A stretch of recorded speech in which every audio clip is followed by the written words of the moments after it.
Okay, so next up, the game that we have been waiting all year, even before the season started. We've been hyped up about this matchup. We have 12-0 Georgia taking on 11-1 Alabama in the SEC championship game. Georgia is a 6.5 point favorite going into this game. This game is going to kick off 4 p.m. Eastern time on CBS. I have been waiting for this matchup all year. Now, Bama fans are going to say, JT, you know what Bama has done against Georgia the previous times they've played. And I'm going to tell you, I don't care what Alabama has done to Georgia the previous times they've played, because what Alabama has done to Georgia in the past has nothing to do with the game that's going to be played this Saturday. So, Georgia clobbered Georgia Tech 45-0 as expected, but Alabama just got out of a grueling slobber knocker of a game of our Iron Bowl against Auburn 24-22. The game went to 4 overtimes. Now, I was watching this game in the first quarter, because initially I was watching the Penn State and Michigan State game, but I thought that Michigan State was going to end up blowing out Penn State. That didn't happen. Penn State ended up coming back and making it the game, but I was just so intrigued in this Iron Bowl because the score was 0-0, and I was like, okay, when is Alabama going to show us why they're one of the best teams in college football? And that didn't really happen until the fourth quarter, when it seemed like all odds were stacked against them. They drive down the field, tie the game up, send it to overtime, and then it goes to 4 overtime periods before they're finally able to come out with the victory. And remind you, Alabama lost their best player on offense and wide receiver Jameson Williams to a targeting penalty, which adds even more drama into this game. And then Alabama seemed like they couldn't block anybody for Auburn's defensive line. And that leads me to my first point is Alabama's offensive line versus the defensive line of Georgia. Alabama gave up 7 sacks last week against Auburn. And this isn't the first time that the offensive line for Alabama, has been under fire. Like, we know for the whole entire season that the offensive line for Bama hasn't really been the offensive lines that we're normally accustomed to seeing. As a matter of fact, this is probably the worst offensive line that Alabama has ever had under Nick Saban, which makes this a really bad matchup in the trenches, because we know what Georgia has been doing to teams all this year. They've been mauling guys. You got this freak of nature called Jordan Davis, which I call him a Wolverine. He's like somebody that you make off a creative player. What is he, 6'5", 6'6", 340 pounds?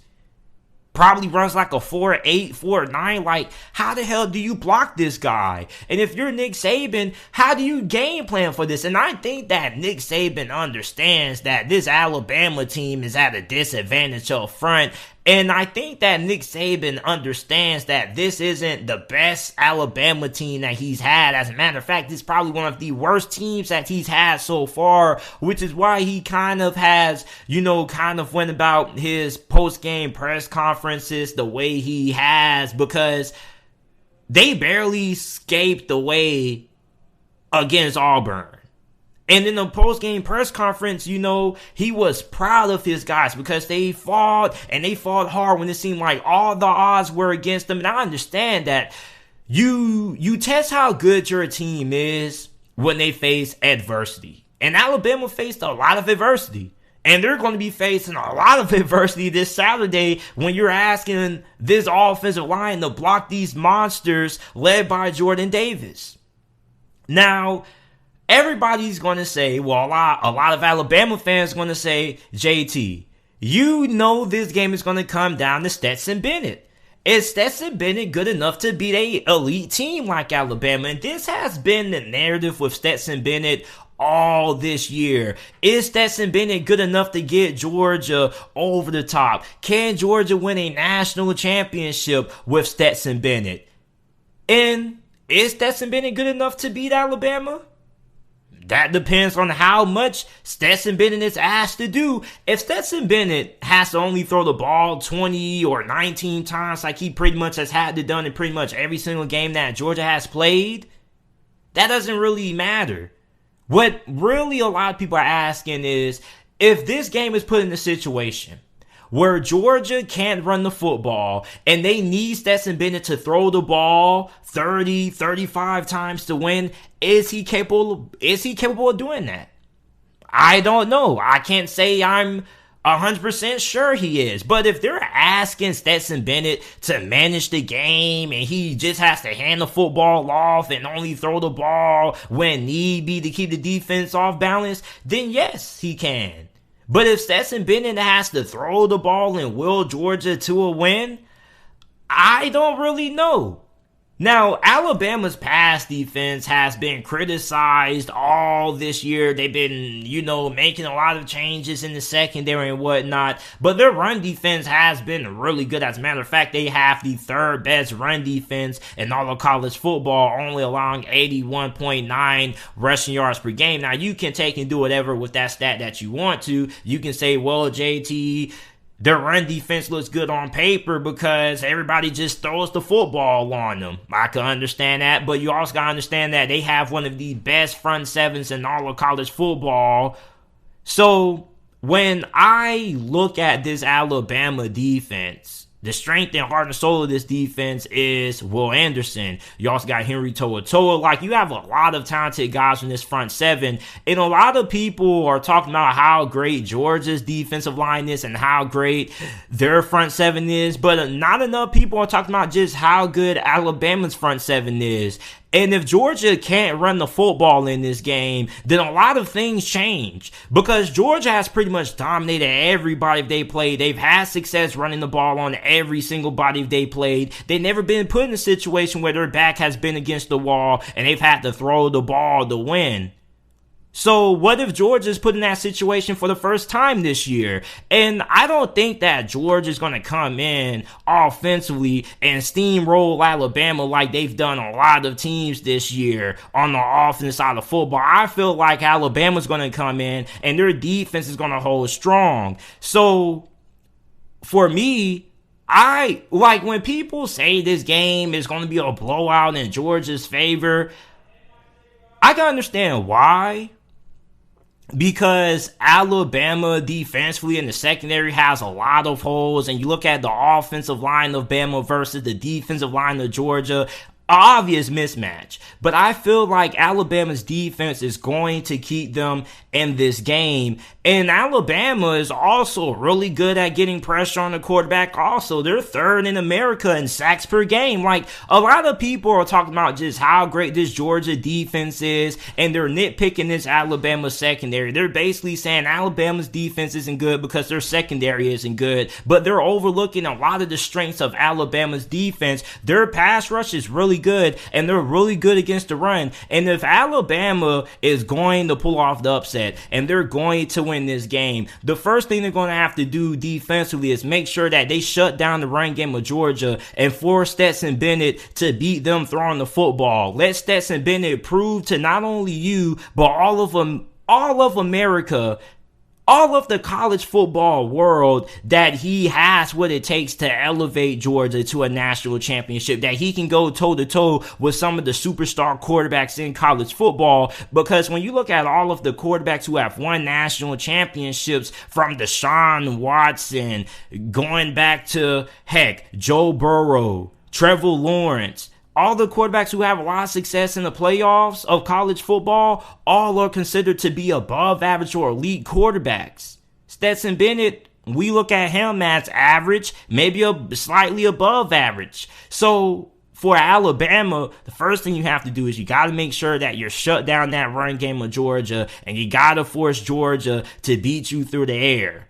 Second, You got to be able to find a way to get the ball out fast and get the ball out to Jameson Williams out in space, because that's your best weapon offensively. Now, the run game, I know Alabama's kind of thin at running back. We don't know the status of Brian Robinson. He has a lower body injury, most likely a hamstring injury. He's questionable, currently listed as day-to-day, according to Nick Saban. But even if he does play, or even if he doesn't play, I don't really think that's going to matter all that much, because nobody has had success running the football on Georgia all this year. And I strongly doubt that Alabama's going to be the first team to have success running the ball on Georgia, because their offensive line is kind of already at a mismatch advantage, because if you're going to win this game, it's not going to be on the ground. And you can try to establish the run game, but I don't really think they're going to have that much success. So they're probably, if they are going to win this game, they're going to have to do it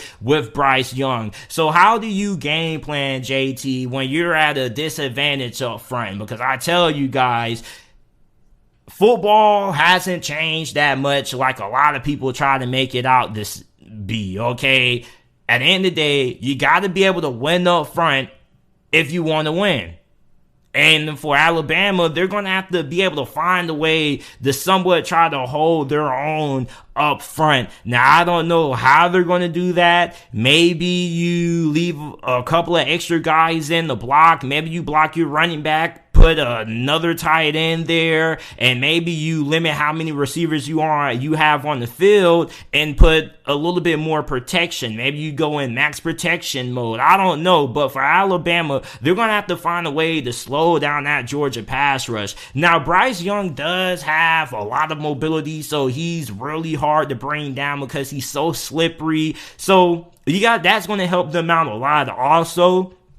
But I think the game plan probably is going to be trying to get the ball out on some bubble screens, get the ball out fast, get in the rhythm, and then try to take some shots downfield with Jameson Williams. But overall, I mean, I've never seen a game on paper where Alabama has looked like they're a team that they're just at a disadvantage, because, like, I can understand if Alabama's secondary isn't great, but their offensive line going against a defensive line like Georgia, huge disadvantage. And there's only really so much you can do to game plan for not having a great offensive line. At the end of the day, you're still going to have to need your guys to hold strong and give your quarterback time to throw the football no matter what you do, because there's going to come situations where you just can't dink and dump your way down the field. You're going to have to rely on your offensive line to give you time to throw the football downfield deep.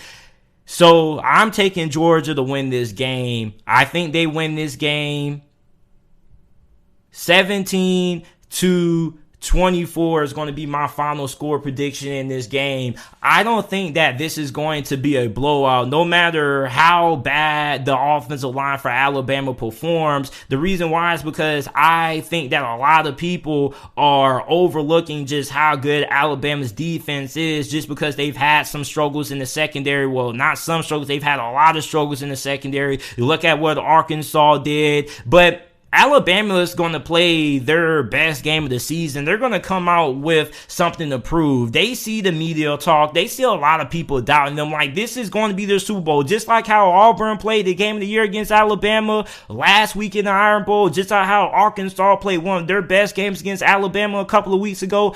Alabama's going to play their best game against Georgia. I promise you that. I would be extremely surprised if Georgia just blows out Alabama by more than 3 possessions. Now, if Georgia beats Alabama by like 2 touchdowns, I wouldn't be surprised. But if they just blow out Alabama and this game isn't competitive at all, I would be extremely shocked. But I think that Alabama's defense is going to be able to keep them in this game, because I don't really think that the passing attack of Georgia should be anything that Bama fans should be afraid of. The run game should scare you, but if your defense can slow down the run and Stetson Bennett has to do a little bit more throwing the football, then you definitely like your chances. But I'm going to have to take Georgia simply for the fact that you can't really make up for the big differential when you compare the offensive line of Alabama to the behemoths that they're going to be blocking in Georgia. So I'm going to take Georgia to get the victory. We got the Big 12 championship game. 10-2 Baylor taking on 11-1 Oklahoma State. Oklahoma State goes into this game right now as a 6.5-point favorite. This game is going to be played on ABC this Saturday with a 12 p.m. Eastern time kickoff. Oklahoma State got a huge win against Oklahoma last week, 37-33, in Lincoln Riley's last game as the head coach for Oklahoma. And when you look at Baylor, they survived the scare against Texas Tech last week, 27-24. Now, I know there's going to be a good amount of Oklahoma State fans out there who are going to say, man, JT, Baylor doesn't have a chance. First of all, because they barely beat Texas Tech. And second of all, because we already beat them the first time we matched up against them earlier in the season. Week 5, Oklahoma State came up on top in that meeting, 24-14. Now, I want to debunk those two narratives that Oklahoma State fans are probably going to throw at me in the comment section. Baylor is a better football team now than what they were week 5. Same thing with Oklahoma State. Oklahoma State's offense wasn't really all that impressive. It was pretty much the Jaylen Warren show, but this offense has kind of picked things up. Spencer Sanders still is Spencer Sanders. You still don't really trust him all that much, but you know he's a lot better now than what he was when the season first started. Now, that Texas Tech game was a game that worried head coach of Baylor, Dave Aranda, a lot. He alluded to this. He said that, you know, it's easy to get caught up and looking forward to the Big 12 championship game. And that Texas Tech game was going to be kind of tight for them. On top of that, they didn't want to play Jerry Bohannon because he was dealing with an injury. He did suit up the play. He was warming up, but they ended up going with their other quarterback who performed pretty solidly. So that Texas Tech game was kind of, you know, Baylor, you know, going to struggle because that was their final regular season game. And Dave Aranda kind of alluded to that, but he was still happy with how his team performed. Now, when you look at the last time these two teams matched up on the field, Oklahoma State's defense pretty much pummeled Baylor. And you got to remind you that Oklahoma State's defense played a great game despite the fact that Spencer Sanders chalked up 3 interceptions in their first matchup. So imagine how good this Oklahoma State defense could be this game if you don't have Spencer Sanders turning the football over as many times as he did in their last affair. Now, Baylor's defense is also really talented. We always talk about how great Oklahoma State's defense is, and we're going to get to them in a little bit, but Baylor's defense is really good. And if you are a Oklahoma State fan, what should concern you the most is how good this Baylor defense is against the run. They have the 18th best run defense in the nation, allowing 119.5 rushing yards per game. So you look at what Baylor did against Oklahoma not too long ago, and you look at, this is the same Oklahoma team that got shredded Oklahoma State's defense last week in Bedlam by Kennedy Brooks. Kennedy Brooks dominated Oklahoma State's defense. I was really surprised how much success Oklahoma had on the ground last week on this Oklahoma State defense. 22 carries for 139 rush yards, 6.3 yards per attempt. Meanwhile, Baylor shut down this Oklahoma offense and this Oklahoma run game. So I would be really concerned if I am a Cowboys fan in this game, because your most reliable playmaker on offense for Oklahoma State this year has been running back Jaylen Warren. Last week, he had 17 carries for 56 rush yards and 1 touchdown versus OU. The last time these two teams matched up, he had 125 rush yards, 36 carries, and 2 touchdowns. It pretty much was the Jaylen Warren show. So I'm pretty sure Dave Aranda and his staff are going to make sure they put the full court press on making sure that they do not allow Jaylen Warren to have the imprint in this rematch like he did in their first go around. So they're probably going to go in and go all out. And if I was Dave Aranda, I probably would say, hey, this is what we're going to do. We're going to sell out on the run, and we're going to force Spencer Sanders to prove to us that he can beat us throwing the football downfield. And that leads me to my next talking point, Spencer Sanders. Will Spencer Sanders not lose this game for Oklahoma State? Because every time I watch Oklahoma State, it feels like most of the time they always win in spite of Spencer Sanders versus winning because of Spencer Sanders playing well. Now, Spencer Sanders, I understand why he's a starter. Like, I all this year have been trying to figure out, why does Oklahoma State continue to go with Spencer Sanders at QB? You mean to tell me you don't have no better options? Well, Spencer Sanders is a really good athlete, and I really think that his legs are going to be heavily utilized in this game. His athleticism was a big reason why Oklahoma State won last week against Oklahoma. He had 93 rushing yards on the ground and a rushing touchdown, and they're probably going to rely on his legs in this game if Baylor ends up putting all their emphasis on trying to slow down Jaylen Warren. So they're going to need Spencer Sanders to make sure that he's able to still keep the run game afloat using his legs. And also on top of that, when it comes to picking up yardage when plays break down, he also has a really good arm, but he's really inaccurate and his decision making is really questionable at times. So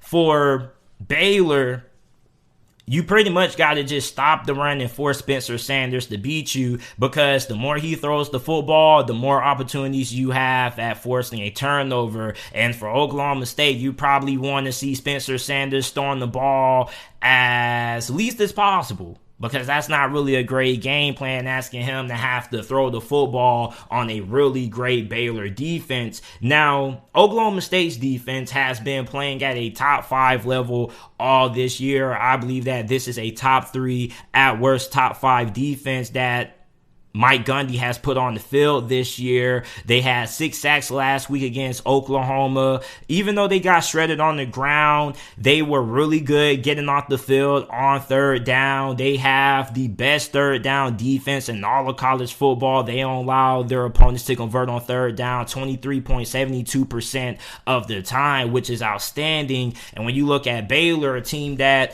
is pretty balanced in terms of their philosophy, they can beat you on the ground. They can also beat you through the air, but I feel like against better opponents, most of Baylor's success has come on the ground. You think about what Abram Smith did all this year: 1,366 rush yards, 12 TDs, 6.4 yards per carry. You also got Tristan Ebner, who has 748 rushing yards and 2 TDs on the year. And you think about how much success that Baylor had running the football against Oklahoma not too long ago.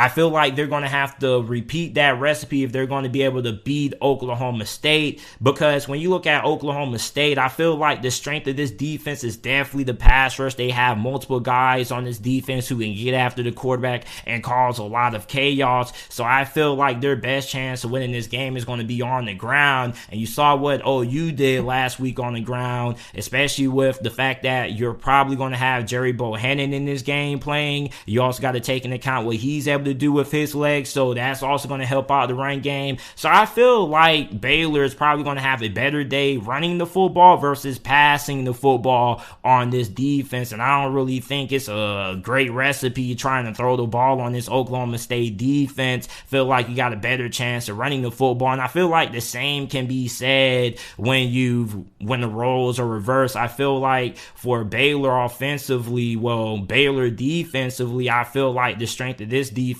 for Baylor is stopping the run, and I feel like for Oklahoma State, you're probably going to have to try to find a way to run the football and make sure that you're able to stay balanced, because I really feel like if you ask Spencer Sanders to have to throw the ball a lot in this game, you're putting yourself at risk of losing this matchup, because I don't really trust him all that much. Now, how healthy is quarterback for Baylor, Jerry Bohannon? Because he's been dealing with a hamstring injury, and it was kind of weird because he was dressed up, he was warming up against Texas Tech, but they ended up going with Blake Sheppen, who is their backup quarterback, and he played very well against a not all that bad Texas Tech team. I know Texas Tech has had a lot of things going on, but that was a really tough spot, especially when you look at Baylor. They are probably looking ahead to this game here, which is another reason why that game was as tight as it was. But you can't judge a team's performance based on previous weeks because every week is different. Every week could have a different outcome. Look at the Iron Bowl that was played this past weekend. I don't think nobody saw Auburn taking Alabama to 4 overtime periods. So the team I'm going to take the win, I'm going to have to go with Oklahoma State. I've been riding with Oklahoma State all this year, and nothing's going to change in this game. The reason why I'm rolling with Oklahoma State is because I really like their defense. And on top of that, I feel like even though Baylor is really good against the run, I feel like Spencer Sanders, his ability to run the ball off his legs is going to be the difference. I also feel like this is going to be a defensive slugfest.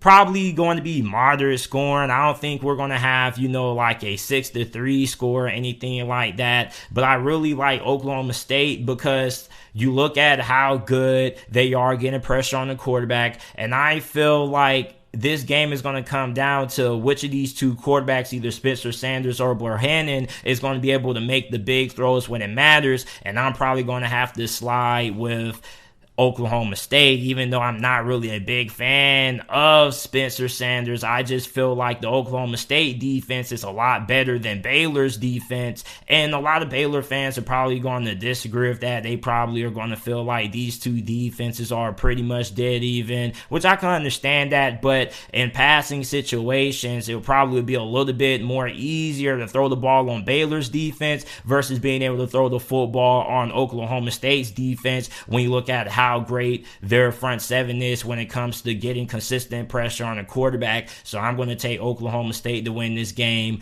20-13 is going to be my final score prediction for this matchup. The last game we have to talk about, the Big Ten championship game. We have 11-1 Michigan taking on 10-2 Iowa. Michigan enters this game as a 10.5 point favorite. This game is going to be played on Fox. 8 p.m. Eastern Time kickoff. Michigan got one of the biggest wins in their program this past weekend when they defeated Ohio State 42-27, and Iowa defeated Nebraska 28-21. Now, I'm pretty sure a lot of you guys who are watching this preview probably don't watch a lot of Iowa football. And a lot of you guys are probably going to say, JT, what is this Iowa team? What is their identity? Well, they have a lot of defense, a great defense, and zero offense. So if you were rating Iowa and you were kind of like rating them, giving them an overall, their offense probably would be a 65 overall and their defense probably would be a 95 overall. And Iowa has one of the best defenses in all of college football. I don't care what the stats show you. This defense is great when it comes to taking the ball away. Their fourth in takeaways. They have a stingy secondary. They're also 10th in America in points per game allowed, allowing 17.3 points per game. They're 11th in yards per game allowed. They're 38th against the pass. They're 11th against the run. Like, this is a really outstanding defense. And this defense would be even better if the offense wasn't going 3 and out every drive. So all you really need to know about Iowa football, if you're a Michigan fan, is that this defense is really good. This offense isn't really anything. As a matter of fact, we don't even know who's going to be the starting quarterback for Iowa in this game. Now, Spencer Petras has been the starting quarterback for Iowa for the majority of this season, but he missed the previous 2 games before the Nebraska game that they won this past weekend. Before this Nebraska game, he missed their last 2 games. Now, he ended up coming back in the second half of that Nebraska game. He played pretty solidly. He didn't really do anything outstanding. He just did what he needed to do to put Iowa in a position to win the game. Now, they have another quarterback in Alex Padilla. I'm sorry if I mispronounced his name, but he was the starting quarterback for the Hawkeyes during Spencer Petras' absence when he was battling that injury. He played the first half under center for Iowa. against Nebraska, 6 of 14, 76 passing yards. He got sacked twice. He's a little bit more dynamic than Spencer Petras. He's not, nothing crazy. He's not like a Michael Vick or Lamar or anything like that, but he's he's a little bit nimble, way more nimble than what you get out of Spencer Petras. But overall, I don't really think that, whoever's starting at quarterback gets them a big disadvantage. As a matter of fact, I wouldn't be surprised if we see Iowa run a 2-quarterback system in this game, because really, I don't really feel like starting either one really gives you a big advantage at all. It probably will give you a disadvantage. So I think they're probably going to end up going with Spencer Petras. I'll be surprised if he doesn't start, but if he doesn't start, then hey, I don't really think quarterback is going to be a main deciding factor in this game, because if Iowa's going to win this game, they're going to win it because, first of all, their defense forced several turnovers, and two, their defense gave their offense a short field. So then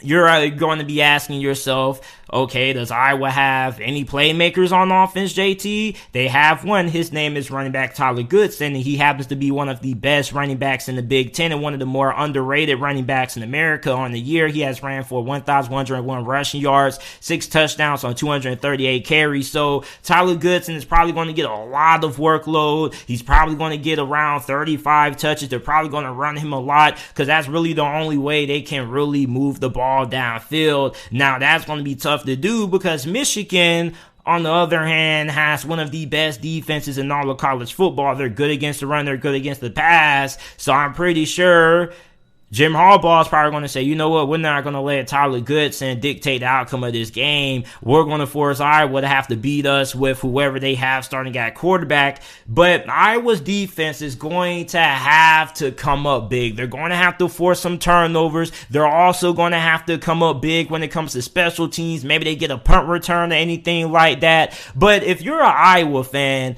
one thing that you know for sure is that Iowa should be able to stick around with Michigan in this game. Michigan is a team that is built to be in one-possession games, okay? Like, Jim Harbaugh wouldn't have a problem if this game ended up being a one-possession game. This game isn't a game that, you expect Michigan to just come in and dominate, because Iowa's defense is so good that they're going to keep them around for a couple of quarters. Now, if you're a Michigan fan, you don't want this game to be a one-possession game going into the fourth quarter, because I wouldn't want a team like Iowa, a team that struggles offensively in a one-possession game. All they really need is one play, and a lot of things can change. That's all it takes. One play.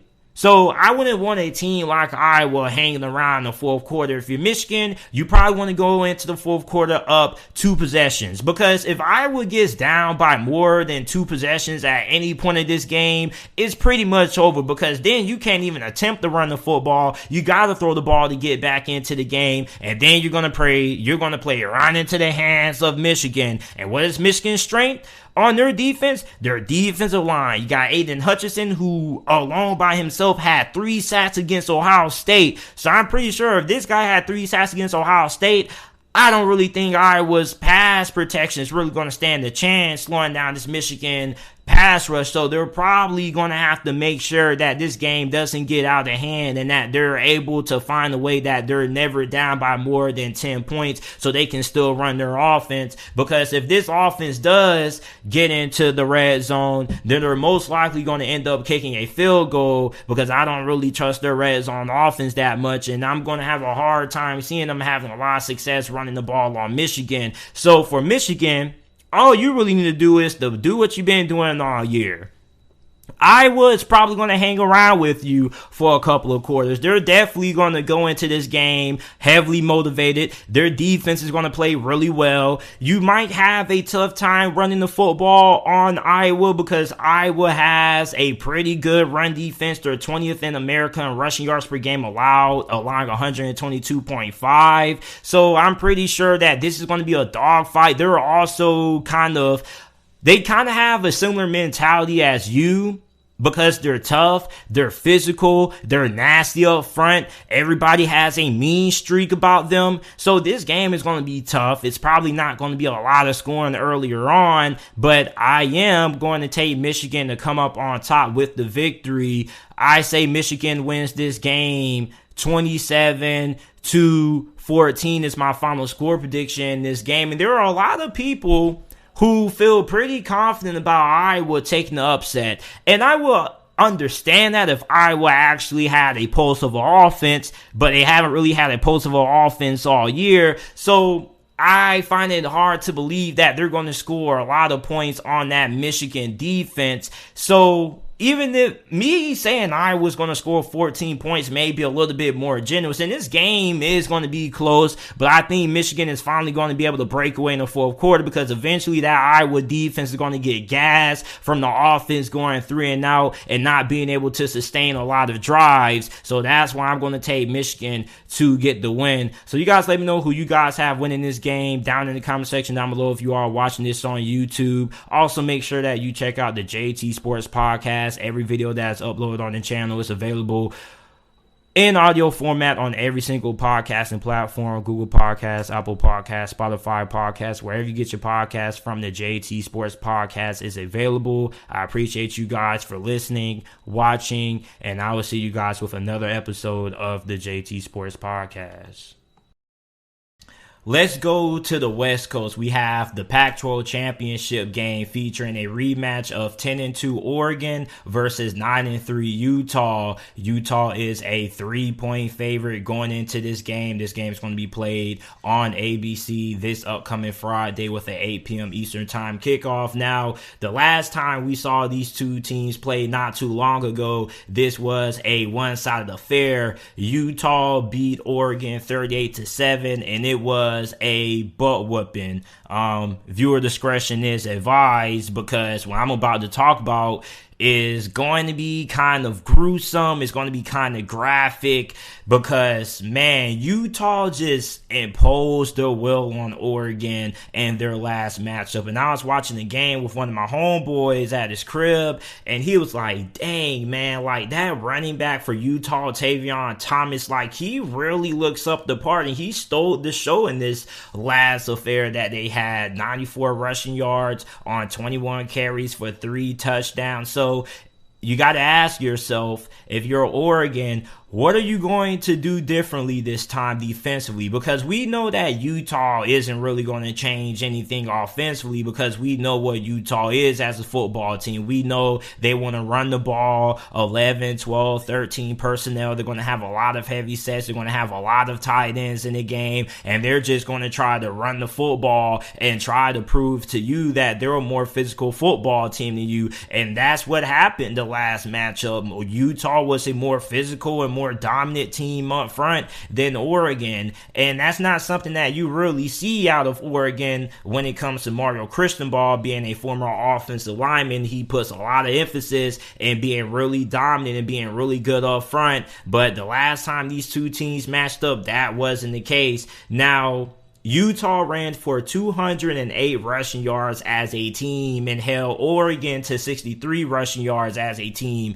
And we both know that the identities of these two teams are going to be the run game. Now, Utah was able to establish it last game, but Oregon wasn't able to establish it last game. And if Oregon's going to get the run game on track, they're going to need Anthony Brown to be a bigger part of the run game, because he didn't really get all that much involved in the run game. And their last matchup, I was kind of disappointed. So in this matchup, hopefully we get some more design quarterback runs. Maybe you throw in the read option in there. But also Anthony Brown has to play a lot better in this game than he did last time. Last time he was 17 of 35, 231 pass yards through 1 touchdown. He was inaccurate on a lot of his passes. He missed on wide open guys. And he just needs to step up and play a lot better if Oregon is going to avoid losing to Utah for a second time. Now, when it comes to defending these 11, 12, 13 personnel sets for Utah, you're going to have to put a lot more heavy guys on the line to counteract that. Maybe you're going to have to try to make your safeties play closer to the line of scrimmage and play the run. I know that leaves you susceptible to play action passes down the middle of the field, but I think if you're Oregon and you're Mario Cristobal and you're the defensive coordinator, you can live with Utah beating you with a couple of big plays down the field. I'd rather Utah have a couple of those big plays versus them just running the ball on me all game and controlling the time of possession. You're going to have to pick your poison. And I think for Oregon, you're probably going to want to have your safeties playing closer to the box unless you have to put some more guys on the line of scrimmage. You got to do something because Utah's game plan, I promise you, is not going to change. It's going to be the exact same game plan they had when they beat you the first time, because when you're Utah, the game plan doesn't change at all, because for Utah, all you really have to do is keep going heavy, keep avoiding Kayvon Thibodeaux, and keep running the football down Oregon's throats until they prove you can stop it. Now, the question is, if Oregon is able to stop the run game of Utah, then that's where they can really let their pass rushing ability, led by star pass rusher Kayvon Thibodeaux, start to shine, because I don't really feel like Utah is a team that is equipped to beat Oregon throwing the football, let's say 25, 30 times. So when you look at their quarterback in the last game, he didn't really have to do all that much, because all he really had to do was throw a couple of passes to keep the drive alive here and there, throw the defense off here and there. But outside of that, Cam Rising wasn't really asked to do that much. He only threw the ball 18 times for 178 yards. So for Utah, I feel like this team could get in a lot of trouble if Oregon is able to come out and find a way to slow down that run game and forces them to put the ball in the air a little bit more than what they would like to, because once you have to start throwing the football, there's really no avoiding Kayvon Thibodeaux. You can try to double team him, you can try to chip him, but it's probably not going to work. So for Oregon, if they're able to slow down this rushing attack, then they definitely have a better chance of winning this game than what they did last time. And also for Utah kind of was in a different situation than Oregon because the run game was so effective. But what if the game flips compared to what it did last time? What if Oregon is the team that's able to have success running the football and Utah is the team that has to throw the ball to win? So neither one of these two teams aren't really built to have to beat you throwing the football more than 30 times. They would like to limit how many times their QB has to throw the football.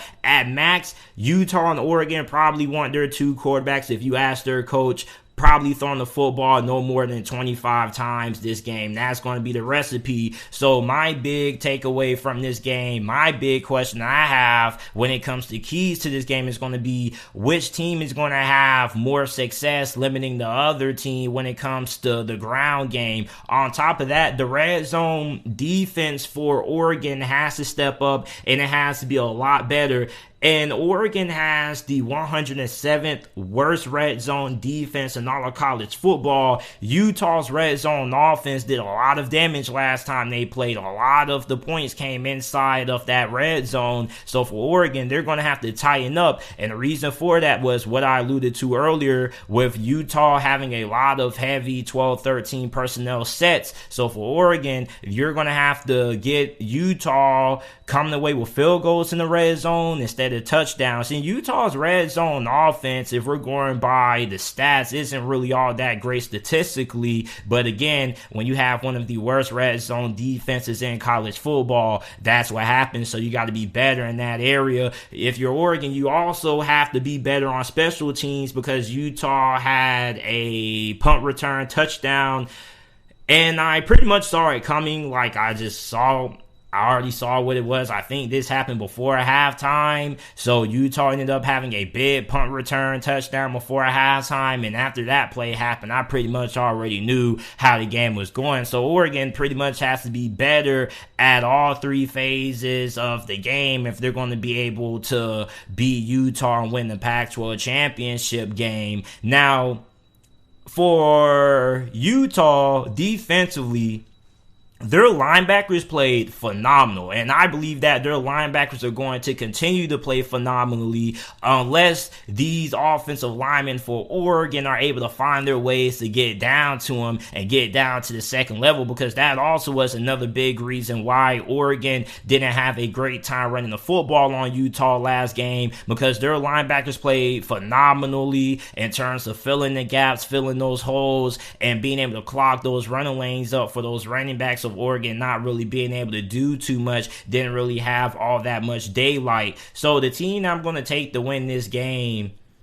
I'm going to take Oregon to win this game. And the reason why I'm going to take Oregon is because I feel like Oregon is not going to lose to Utah twice. I feel like they're going to make the adjustments needed. And on top of that, even though Utah was the more dominant football team, if we're going by talent, Oregon is a more talented football team all around. So with Mario Cristobal, his coaching staff should be able to make the adjustments necessary and find a way to win this game. Now, I don't think this game is going to be a blowout. I still think this game is going to be fairly close, but I'll take Oregon to get the win. 27-24 is my final score prediction for this game.